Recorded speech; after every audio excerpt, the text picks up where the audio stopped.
Nous saluons les leaders et tous les membres de S24 aujourd'hui présents.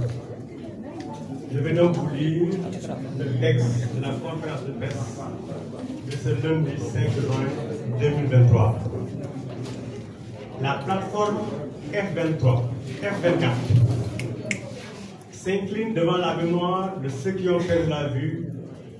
durant ces derniers jours,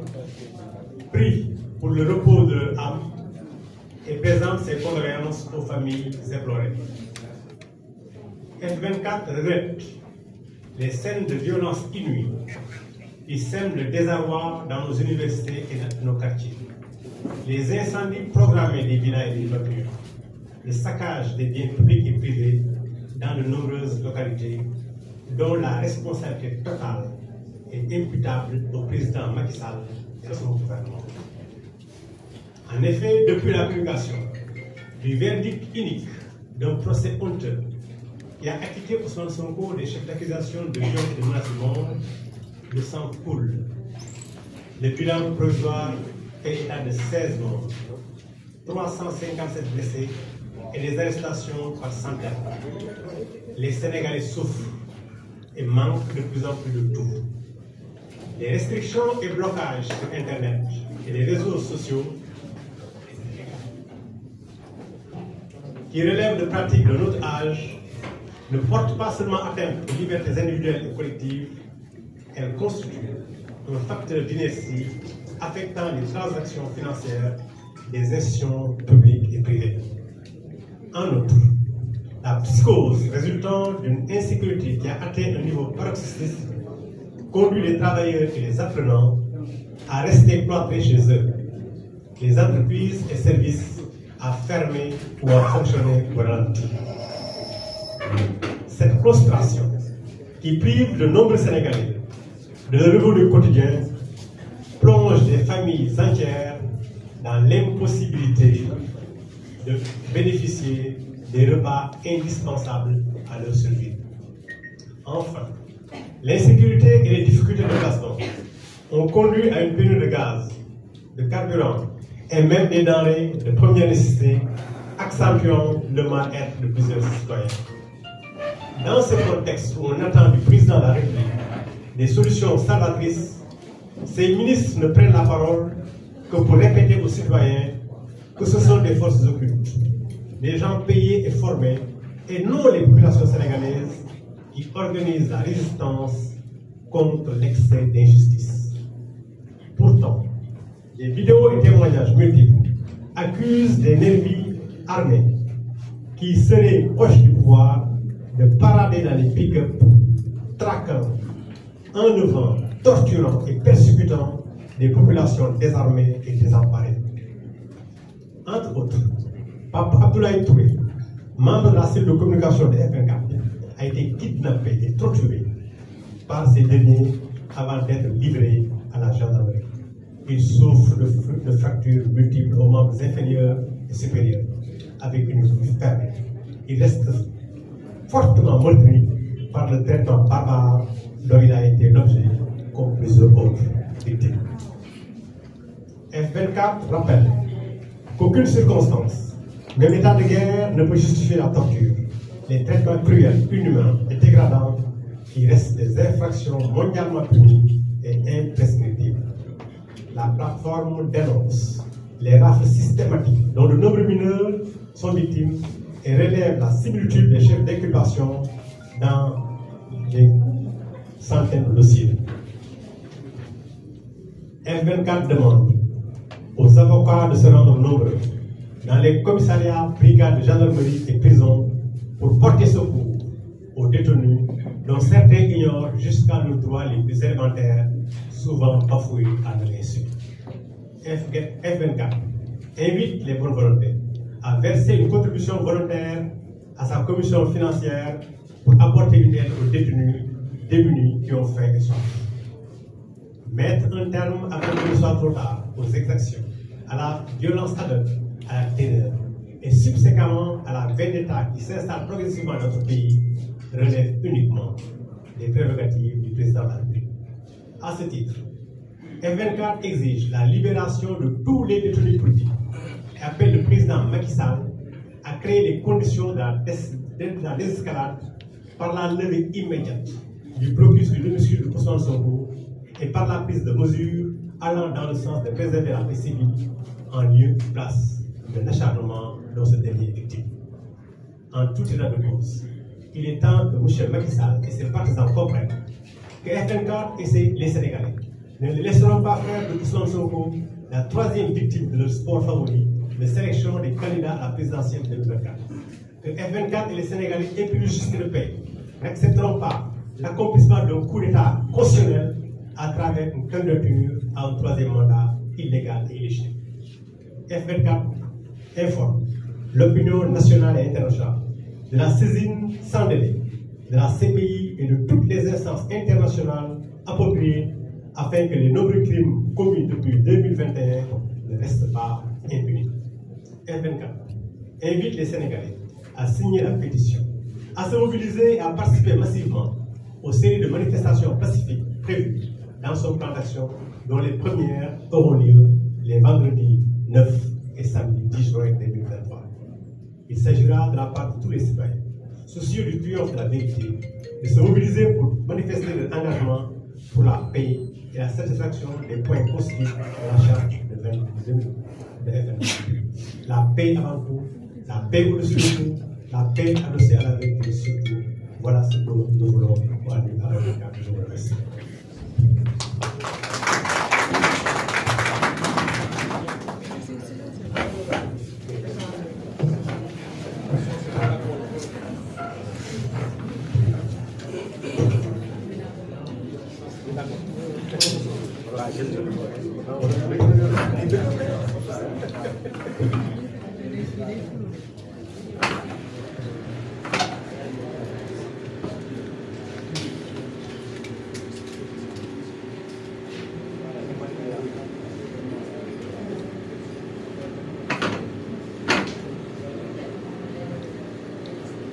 asalaamaaleykum mbokk yi ginnaaw bi ma nuyoo journaliste yi nga xamante ni teewe nañu ndaje mi ci taxawaay bu am solo ci li maa ngi nuyu aussi leader yi nga xamante ni ñu fii tey ci présidium bi ñuy ay personnalité ay soxna ak ay góor yàlla yu am taxawaay ci réew mi à travers seeni engagement politique mais aussi à travers leurs engagements citoyens ci seeni organisation respectives. di tàmbali rek damay daal di gàttal rek résumé di wax ni F24 mu ngi tàmbalee d'abord incliné wu devant la mémoire de tous les Sénégalais yi nga xamante ni ci fan yi ñu jóge ñàkk nañu seeni bakkan ci événement yi nga xamante ni am na Sénégalais yëpp di ko naqarlu mooy ay doomu Sénégal yi nga xamante ni ñi ci ëpp dañ leen góom te ki leen góom mooy nguuru Macky Sall. waaye F24 mu ngi regretté yenn scènes yi nga xamante ni nemmeeku nañ ko aussi ci réew muy attaques yi nga xamante ni ñenn ñi def nañ ko te ñun jàpp nañ ni bokkuñu ci ñi nga xamante ni ñu ngi xeex pour démocratie du Sénégal ñu ngi xeex pour que Macky troisième candidature la mu tegee ko wet ñu ngi xeex pour que leader politique yi nga xamante ni Macky Sall mu ngi leen di gàlgal ginnaaw bu mu ko defee Karim Wade def ko ñu mu tudde di Khalifa Sall tey mu ngi koy bëgg a def Ousmane Sonko te am beneen leader politique bi nga xamante ni il est à l'abri de cela que mu tàkkal ko bépp leader politique bi nga xamante ni war nga dem ci élection yi nga mën ci dem waaye it xeex ngir détenu politique yi nga xamante ni ñu ngi ci prison yi ñu ngi ci bëri dinaa ci ñëwaat bu baax a baax ndax dafa gën a takkar naa ci fi mu toll ñenn ñi sax peut-être yéen seen i frère wala seen i sœur ñu ngi ramasse nañ leen yóbbu leen donc di ñaawlu seen yooyu nga xamante ni day attaqué sax li nga xamante ni mooy bien wu yenn Sénégalais yi nga xamante ni soit seen i oto la wala seen i magasin seen i commerce ak yooyu loolu yëpp nag li ko waral rek mooy taxawaay bi nguuru Macky Sall taxawee actuellement buggu terroriser askanu Sénégal bi nga xamante ni moom moo leen tabb depuis 2012 xeex yenn xeex yi nga xamante ni jàppoon nañ ni tey duñ fi dajawaat di ko xeex malheureusement Sénégal taxaw temm pour xeex yooyu la mu am taxawaay boobu jël police jël gendarmerie jël justice su Sénégal di ko dóoree Sénégalais li ko waral nag yéen ñëpp xam ngeen gis ngeen mbir yi li ko yëkkatiwaat mooy verdictu gàcce bi nga xamante ni tribunal justice su Sénégal prononcé na ko ci dossier wu bi nga xamante ni mooy dossier wu Ousmane Sonko. ñi nga xamante ni depuis ca njëlbeen ñu ngi doon wax ni lii du leneen lu dul mbirum complot ci question wu viol am nañu dëgg ci ñu bëri ñi nga xamante ni ñu ngi ko doon laam-laam waaye ñoom yemuñu ci non seulement loolu gàcce googu ñoo taxaw ñu jàpp ni li ñuy fajee gàcce googu ak li ñu mbëbët ci leader politique bi mu doon pour que mu bañ a dem ay élection ba abadan mooy déema uti beneen lay bi nga xamante ni moom la ñuy benn tuuma bu ñu teg ci kawam amul benn sénégalais bu ko am au niveau international sax ñu ngi ñuy ree le Sénégal est la risée du monde entier en tout cas ndax jéego gi nga xamante ni suñu justice teg na ko te pouvoir exécutif manipulé ko pour que mu def ko leneen li mooy aussi mbirum blocage internet il est inadmissible mais vraiment il est inadmissible qu'au 21e siècle parce que askan dafa jóg peuple sénégalais dafa jóg pour xeex ngir démocratie ngir ay àqam ay yelleefam pour xeex pour que réew mi mu doxee ni mu bëgg ñu koy doxee et que ñi koy jiite ñu fàttaliku askan bi fàttaliku wàllu askan bi que peuple boobu ñu koy sevrer d'internet depuis plusieurs jours. Le Sénégal pour cette raison aussi est la risée du monde entier. am na sama benn xaritu activiste bi ma doon waxtaanal Cheikh Fall bu Afrique Divise mu ne ma daanaka sax dama waddal ay rongoñ bu yenn africains yi nga xamante ñun bi ñu daan dem seeni dëkk ñuy bàkkoo démocratie bu Sénégal di leen jàppale ci yenn jumtuwaay yi nga xamante ni seen citoyenneté day gën a ñoom ak seen i taxawaay ci seeni réew que ñooñu ñoo may woo ci ma massaw ci situation bi nga xamante ni mu ngi Sénégal situation restriction internet ak yooyu boobu it fi boobu ay sénégalais ak yeneen ak yeneen.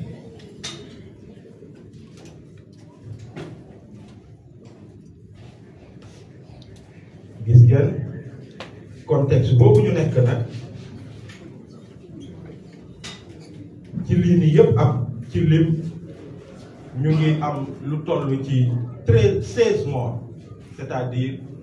fukk ak juróom-benn sénégalais yi nga xamante ni officiellement je dis bien ñàkk nañ ci seen i bakkan ñetti téeméer ak juróom fukk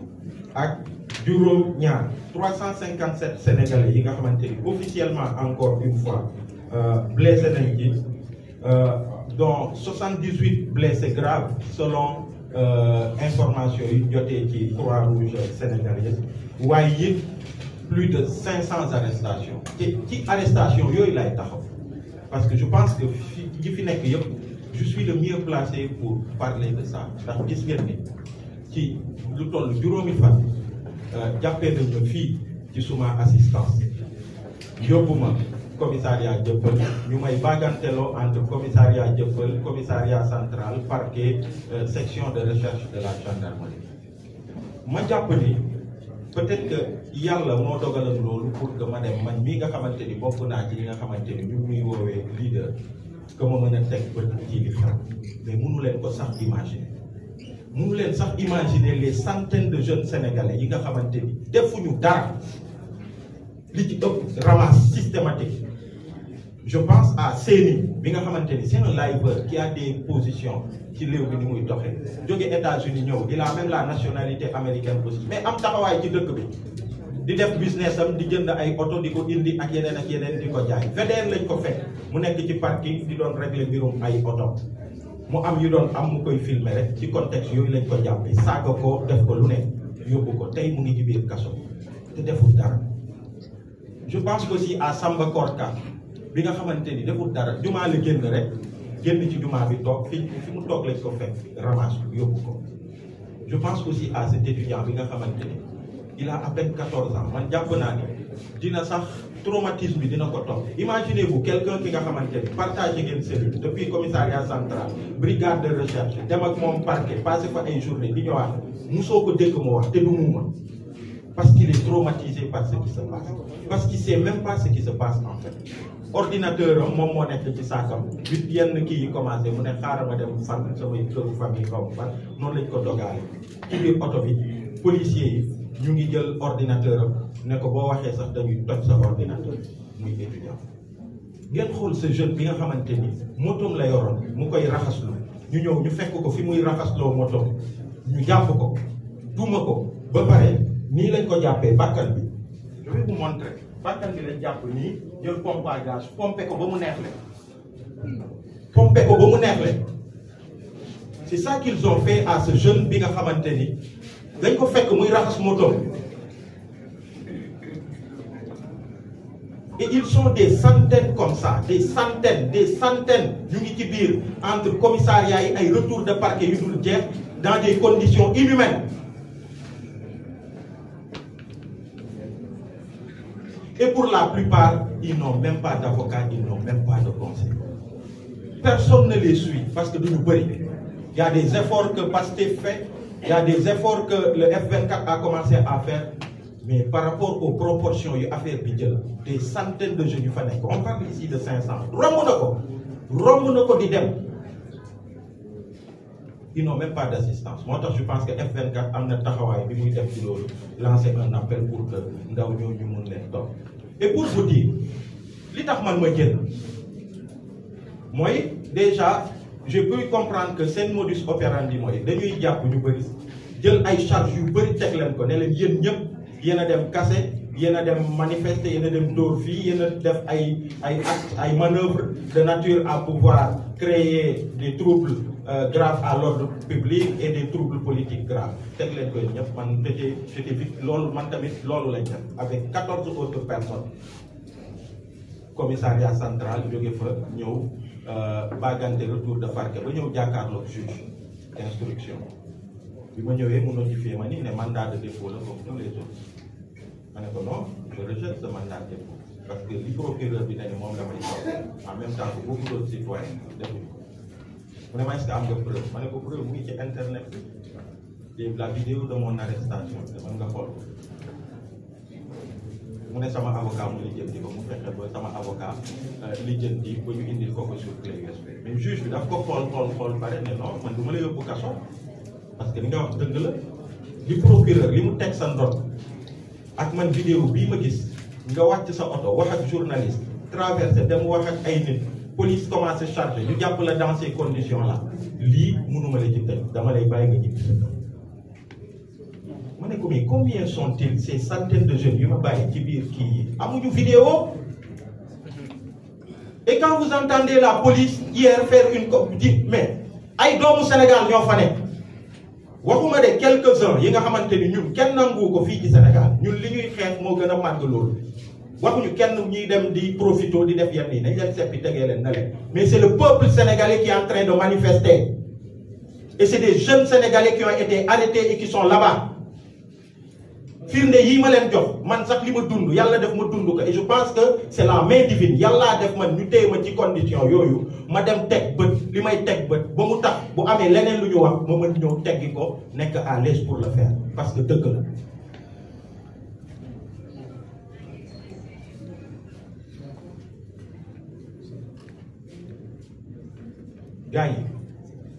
gars yi l'heure est grave la situation est grave et elle demande à ce que ku ci nekk mu jël ay responsabilités et F24 day jël ay responsabilités li ci njëkk mooy Macky Sall dans sa stratégie de communication appuyée d'une certaine presse yenn médias yi ce qu'ils sont en train de faire c'est de couper internet continuer di boom ay sénégalais di leen arrêter ci rafle yi ñuy def commencé léegi di dem ci këru ñenn ñi di défoncer seeni porte di leen dem jëli couper internet ba nga xamante ni monde bi kenn du ko gis mais en même temps ñoom ñuy communiquer di naan peuple sénégalais du peuple sénégalais mooy manifester ay voyous la ak ñi nga xamante ni ay sambabo yi ay bandi ñoom ñoo jóg rek pour casse c'est ça qui se passe donc circuler il n'y a rien à voir moo tax F24 jàpp ni loolu dañ ko war a déjouer à malin et demi loolu la tubaab yi di wax c'est-à-dire lu ñu bëgg wone opinion internationale CPI bi nga xamante ni ñu ngi monter dossier pour mu dem fa ak yeneen ñooñu la ñu bëgg won ni Sénégal fii tout nice citoyens sénégalais yi manifesté wuñ dara amul opinion bu ñu manifesté ay bandi ñooy génn rek bëgg bloquer réew bi te du dëgg communication bi am fan yépp loolu la meilleure manière de déjouer cette communication xam nga mooy lan mooy de lancer une vague de manifestation yi nga xamante ni day permettre à nos mamans man sama yaay musul teg tànk ci marche ak samay tante ak sama yenn kilifa